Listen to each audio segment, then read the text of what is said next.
Здравствуйте, в эфире информационная программа «Настоящее время Азии» с главными событиями дня. В пражской студии я, Шахида Якуб, сегодня в программе. В Астане с наступлением весны вместе со снегом с дорог сошел асфальт. Автовладельцы жалуются на ямы и выбоины, а полицейские пытаются справиться с образовавшимися пробками на дорогах. Дорога перед зимой лучше была, сейчас отвратительно. В Бишкеке прошел театральный фестиваль, посвященный столетию восстания жителей Средней Азии против Российской империи. Я просто представлял себе те дни, почувствовал это сердце. Репортаж нашей программы из лагеря беженцев в Ливане, который стал родным домом для десятков тысяч сирийцев, бежавших от войны. Как тебе живется в лагере? Но мы привыкли, особенно к снегу. Цена страха. Турция потеряет $8 миллионов из-за оттока туристов. Особенно после недавнего взрыва. Туристов стало на 20-30% меньше. В Астане с наступлением весны вместе со снегом с дорог сошел асфальт. Автовладельцы жалуются на ямы и выбоины. Полицейские пытаются справиться с пробками, а дорожные службы пеняют на аномальные погодные условия.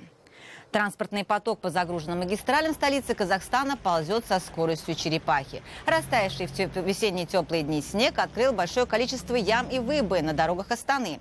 Водители пытаются сохранить ходовую часть своих авто, но объехать все ямы невозможно. Отвратительное качество дорог, ужасное. Непонятно, почему так быстро они все испортились, не знаю. А что, раньше было хорошее? Дорога перед зимой лучше была, сейчас отвратительно. Дороги ужасные, вообще сливов нету, из-за этого пробки. Из-за этого асфальт, вон ямы везде, проваливаемся, вот поэтому пробки собираются, ездить невозможно вообще. Везде так? Да, практически везде, где низко, сливов нету, из-за этого лужи, ямы, дорога разбивается вообще. В прошлом году, по официальным данным, было отремонтировано 65 километров дорог. Многие центральные проспекты столицы подверглись капитальному ремонту. Отвечая на вопрос, почему новый асфальт растаял вместе со снегом и с бюджетными деньгами, выделенными на ремонт дорожники сетуют на аномальные погодные условия и отсутствие ливневой канализации. Руководитель отдела строительства и ремонта управления дорог Оскар Исаков заявил, что виной всему изменившиеся погодные условия. От перепадов температуры покрытие все равно будет рушиться. Он также заявил, что средний ремонт должен прослужить всего 3 года. На еженедельном аппаратном совещании аким Астаны Адылбек Жаксыбеков распорядился выделить еще 5 миллиардов тенге. Это около $15 миллионов США на реконструкцию 117 магистралей. 3 подрядные компании отремонтируют несколько улиц за свой счет, так как нарушили условия гарантийного срока. При этом необходимо отметить, что капитальный ремонт дорог не запланирован ни на одной из магистралей столицы в текущем году. 23 улицы подвергнутся среднему ремонту, основную же часть дорог покроют ямочными заплатками. В Сибирь пришла долгожданная весна, но во многих городах вместе со снегом сошел и асфальт. Дороги сейчас напоминают поле боя. Автолюбители осваивают навыки экстремального вождения. Не просто сейчас и пешеходам. Обочины залиты потоками воды и грязи. В Иркутске с наступлением тепла растворился наноасфальт, хотя коммунальщики заверяли, покрытие продержится несколько лет. Автолюбители даже прозвали городские трассы дорогами кошмаров. Коммунальщики обещают все же исправить и уже взялись класть асфальт прямо в лужи. Насколько хватит такого ремонта – большой вопрос. До этого лет 5 это копилось, и износ асфальтобетона, вот он дает о себе знать. И плюс к тому, что была зима аномально снежная, а асфальт боится влаги. Школьники о среднеазиатском восстании 1916 года. Театральный фестиваль, посвященный столетию этого события, прошел в Бишкеке. Это было восстание среднеазиатских народов Российской империи во время Первой мировой войны против российских властей. За 2 недели июля 1916 года оно охватило территорию всего региона и было жестоко подавлено. Годовщину тех трагических событий отмечают в Кыргызстане в этом году. Гибель десятков тысяч мирных жителей кыргызстанцы требуют признать геноцидом. Точное количество жертв царских репрессий до сих пор неизвестно. Мероприятия в память о тех событиях будут проходить в республике весь год. И на одном из них побывала Жибек Бегалиева. Молитва перед выходом и сцена. За гримом не сразу разглядеть. Это дети. Ни скудный реквизит, ни плохая акустика провинциальных школьников не смущают. Они эту историю переживают как свою личную.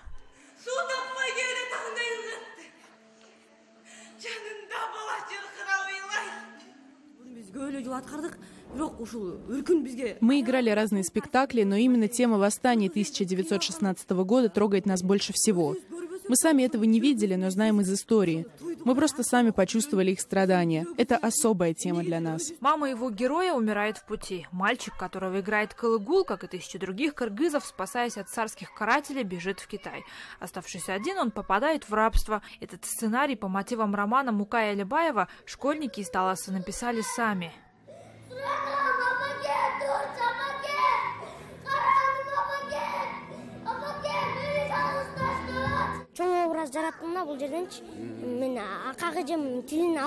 Я знаю, что создавал очень важный образ. Я слушал свою учительницу и играл, так как она велела, дрожал, плакал.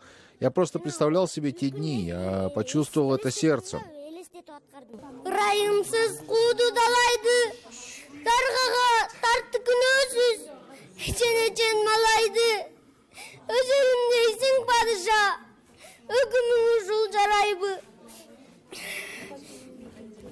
О трагических событиях 1916 года Кылыгул читал в книгах. В его 3-м А-классе мальчики и девочки об этом мало что знают. Тем, кто в селе приходит на их спектакль, приходится объяснять.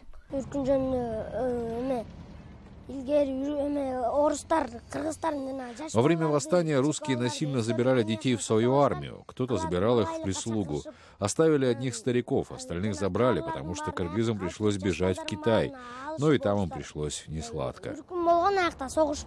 Собственное мнение Кылыгул имеет и относительно современного Кыргызстана. Сейчас у нас кризис, товары на базаре лежат, люди ничего не покупают. Просто многие ничего не делают, не задумываются. Надо ставить перед собой цели. Даст Бог, я сделаю все, чтобы моя страна процветала, и я не продамся за деньги. А пока в съемной квартире брата Кылыгул ждет кастинга на Кыргызфильме. Он уже твердо решил, что обязательно станет актером. Дюбек Бегалиева, Азат Интымаков. Настоящее время. Бишкек, Кыргызстан. Далее в программе. Репортаж нашей программы из лагеря беженцев в Ливане, который стал родным домом для десятков тысяч сирийцев, бежавших от войны. Как тебе живется в лагере? Но мы привыкли, особенно к снегу. Цена страха. Турция потеряет $8 миллионов из-за оттока туристов. Особенно после недавнего взрыва. Туристов стало на 20-30% меньше. Россия и США координируют военные действия по освобождению сирийского города Ракка. Напомню, что Ракка была захвачена боевиками так называемого исламского государства в январе 2014 года, после чего террористический халифат провозгласил город своей столицей. О координации действий по его освобождению агентству «Интерфакс» сообщил замглавы МИДа России Олег Сарамолотов. Конкретные аспекты такого взаимодействия, в том числе и с учетом вывода части нашего контингента, обсуждаются между нашими военными и руководством Пентагона. Следует отметить, что заявление МИД России последовало за визитом в Москву госсекретаря США Джона Керри и главы ЦРУ Джона Бреннана. Тем временем президент Сирии Башар аль-Асад в интервью РИА Новости заявил, что в Сирии должно быть создано правительство национального единства, в котором будут представлены независимые силы, силы оппозиции и силы, лояльные государству. Цитата. В то же время он отметил, что договориться о составе нового правительства сирийской оппозиции будет несложно. А в Верховном комитете по переговорам сирийской оппозиции назвали заявление Асада попыткой уйти от вопроса. Один из членов комитета заявил, что после формирования правительства Асад не должен задержаться у власти даже на час. Передает агентство «Франс Пресс». Не приемлет участие Асада в новом правительстве и Соединенные Штаты. Я не знаю, видит ли он себя частью национального правительства единства, но мы считаем это абсолютно недопустимым. Тем временем независимая мониторинговая группа воздушных войн AMG сообщила, что по их данным, жертвами российской военной операции в Сирии только за 3 первых месяца ее проведения могли стать не менее 1000 гражданских лиц. В докладе «Бездумное пренебрежение жизнями мирных жителей» утверждается, что за этот период погибли до 1500 мирных жителей, около 2000 человек были ранены. Мониторинговая группа воздушных войн занимается исследованием потерь среди мирного населения в результате авиаударов по ИГИЛу силами международной коалиции. Более 9 миллионов человек были вынуждены покинуть свои дома в результате сирийской войны, продолжающейся вот уже 5-й год. Более 3 миллионов нашли убежище в Ливане, Иордании и Турции. Это данные агентства ООН по делам беженцев. Наши коллеги побывали в одном из лагерей беженцев в Ливане, который для многих его обитателей стал домом. Подробности в репортаже. Лагерь Аль-Абрар в долине Бека на востоке Ливана находится всего в 4 километрах от сирийской границы. Для многих сирийцев, бежавших от гражданской войны на родине, это первое место, где они почувствовали себя в безопасности. Многие из них живут здесь уже несколько лет. Дети не ходят в школу и не строят планов на будущее. Сейчас они коротают время, играя в войнушку. Для некоторых детей война по ту сторону границы навсегда останется частью их жизни. У этого мальчика изуродована нога. Его ранили во время боев в Сирии. Это случилось на войне. Теперь хожу вот так. Почти 5 миллионов человек были вынуждены бежать из Сирии в соседние страны. Более миллиона из них остановились в Ливане, сообщает агентство ООН по делам беженцев. Почти четверть из них – дети. Как тебе живется в лагере? Но мы привыкли, особенно к снегу. Что еще скажешь? Те, кто еще не в лагере, должны к нам сюда перебраться. Нам остается ждать помощи от организаций. Мы можем рассчитывать только на благотворительные фонды и просто людскую милость, чтобы у нас было пропитание. Мы бы хотели поблагодарить их, но, клянусь Богом, еды нам сейчас не хватает. По данным ООН, в одной только долине Бека размещено более 370 тысяч сирийских беженцев. Британская благотворительная организация Oxfam сообщает, что только некоторые беженцы из Сирии смогли перебраться в богатые страны Европы и Северной Америки.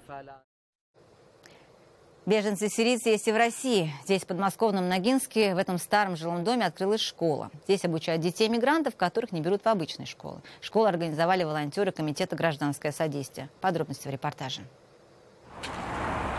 В марте в подмосковном Ногинске в этом старом жилом доме открылась школа. Здесь обучают особенных детей. Это дети мигрантов, которых не берут в обычные учебные заведения. Эту школу организовали волонтеры Комитета «Гражданское содействие». Лицензии образовательной у нас нет, да она нам и не нужна.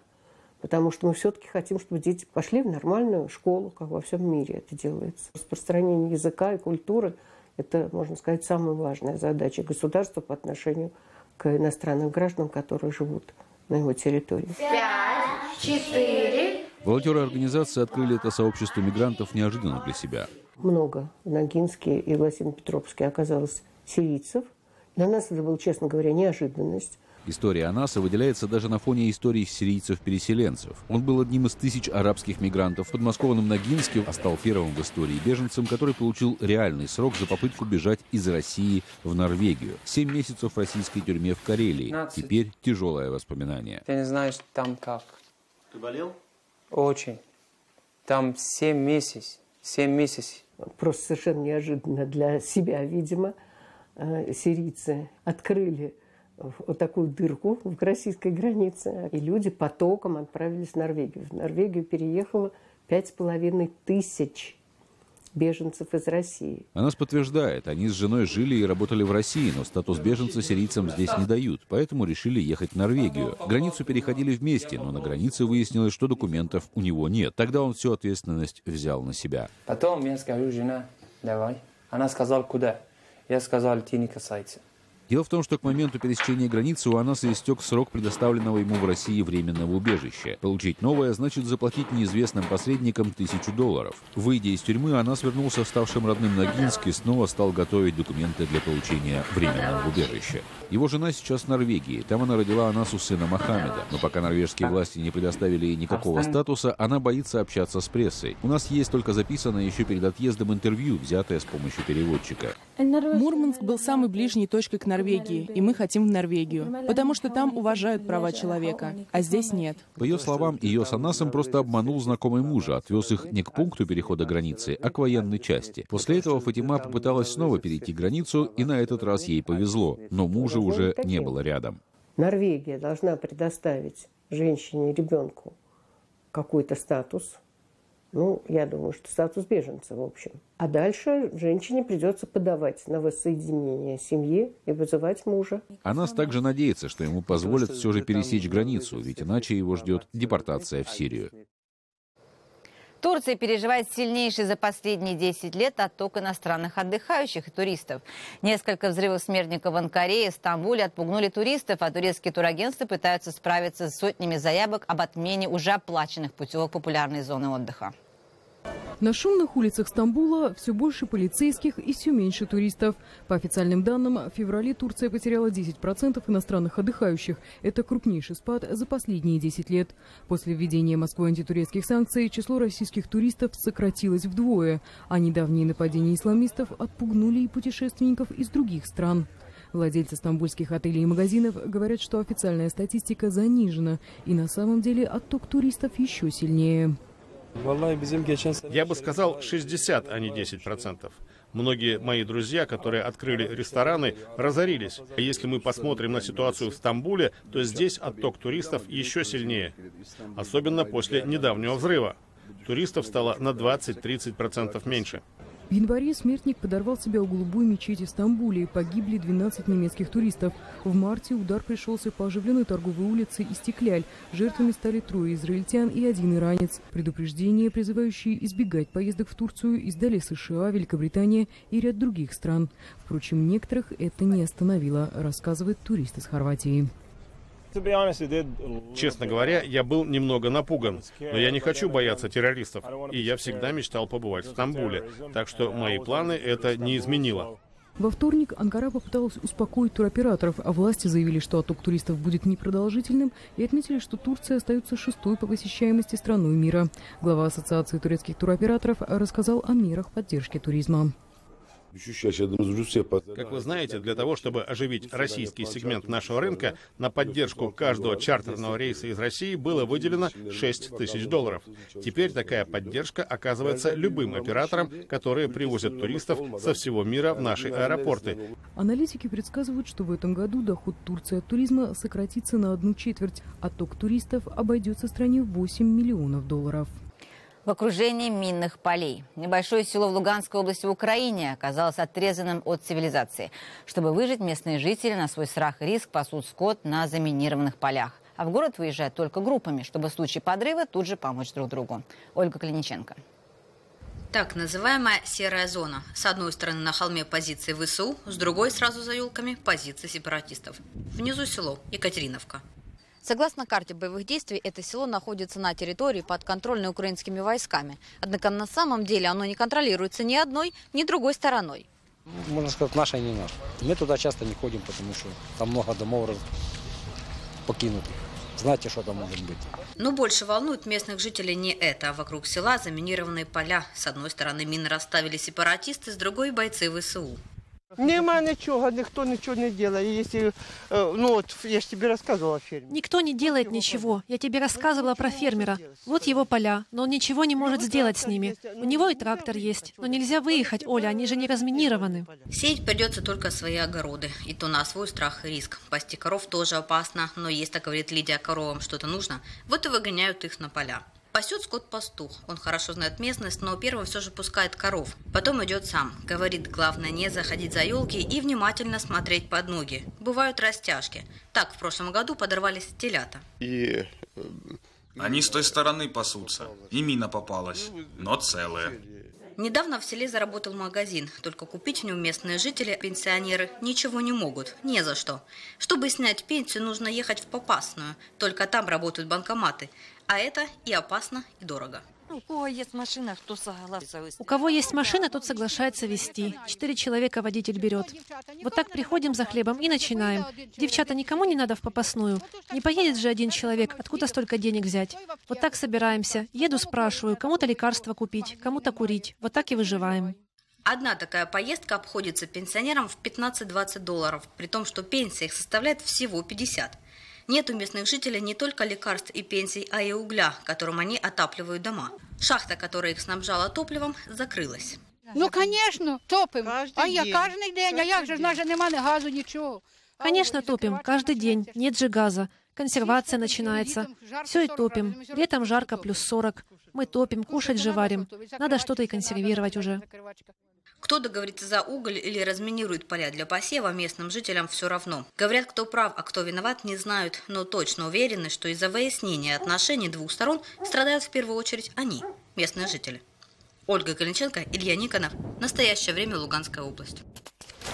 В Москве создан первый судебный прецедент в громкой истории со сносом торговых павильонов. Семья предпринимателей добилась признания незаконности действий городских властей 29 февраля в так называемую «Ночь длинных ковшей». Тогда по указанию московской мэрии было снесено больше 100 торговых объектов. В суде бизнесмены доказали, что имели все права и необходимые документы на свой павильон. Вадим Кондаков узнал у предпринимателей, будут ли они восстанавливать свое дело. А это вот наше место. Сейчас мы уже подходим к входу. Маргарита и ее сын Ваган показывают нам вход в строение, которого уже месяц как нет. Но такое впечатление, будто они этого не замечают. Такие вот фантомные боли российского малого бизнеса. Сын стоял там, а я стояла вот дерево, вот под деревом стояла. Женщины с этих домов приходили ко мне, со мной плакали. То утро 29 февраля они запомнят надолго, когда ночь длинных ковшей переросла в день. И бульдозеры приехали на их улицу. 20 лет я строила. За 2 часа они меня сносят.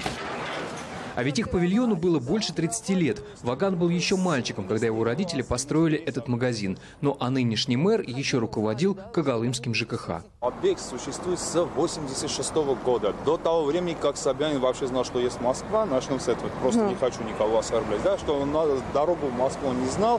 А объект был построен при СССР. При предыдущем государстве. И в протяжении 31 года объект стоял. Как может быть фикцией в один день оказаться без документов? Их проблемы начались в сентябре прошлого года, когда управа района вдруг в одностороннем порядке решила убрать их магазин из схемы размещения нестационарных торговых объектов, после чего на них стали давить. 3 месяца просто кошмарили нас. Это было проверки за проверками. Это постоянные поставные лица, которые приходили, что-то покупали. В общем, устраивали полный хаос. А когда павильон снесли, от высоких московских начальников они вдруг узнали, что их бизнес был незаконным и что документы их – это липа. Маргарита выложила перед нами толстенную папку с бумагами. В ней бесконечные печати и подписи официальных лиц. У предпринимателей, да, нету документов. Ну, вот, пожалуйста. Заместитель префекта Леонова. Вот, пожалуйста, есть все имена, фамилии чиновников, которые разрешали предпринимательскую деятельность. Твердо зная, что их документы в порядке, а бизнес легален, они обратились к смоленскому адвокату Акопу Абгаряну, который уже выигрывал аналогичные процессы в своем городе. И в Москве у нее тоже получилось. Снос магазина признали незаконным. Теперь, если город не сможет обжаловать это решение, а в этом Акоп не сомневается, они будут настаивать на компенсации. Будет составлена оценка, оценочная экспертиза стоимости ущерба и, соответственно, подсчет, может даже аудиторский подсчет упущенной выгоды, которую сейчас предприниматель, то есть теряет свой доход реально. Почему он же сейчас же мог бы работать? Адвокат рассказывает, что после выигранного дела к нему стали обращаться бизнесмены со всей России, в том числе и из Москвы. Оказалось, что малый бизнес разрушают везде. Но раньше предприниматели боялись судиться с властями. А теперь, после первой победы, все, кажется, почувствовали себя уверенней. Мы встанем на это место. Первое время за свой счет мы восстановим наш объект, построим и будем работать до получения компенсации. В тот день, когда мы снимали Маргариту и Вагана, исполнилось ровно 9 лет со дня смерти их мужа и отца, основателя семейного бизнеса. Он умер прямо здесь, на рабочем месте, помогая грузчикам заносить тяжелые коробки с товарами. И хотя бы по этой причине семья хочет добиться справедливости и восстановить свой магазин, чтобы все было не зря. Вадим Кондаков, Станислав Феофанов. Настоящее время. Это были все новости, о которых мы хотели вам рассказать. Читайте нас в социальных сетях и на сайте currenttime.tv. Мы встретимся с вами завтра в это же время. Всего доброго.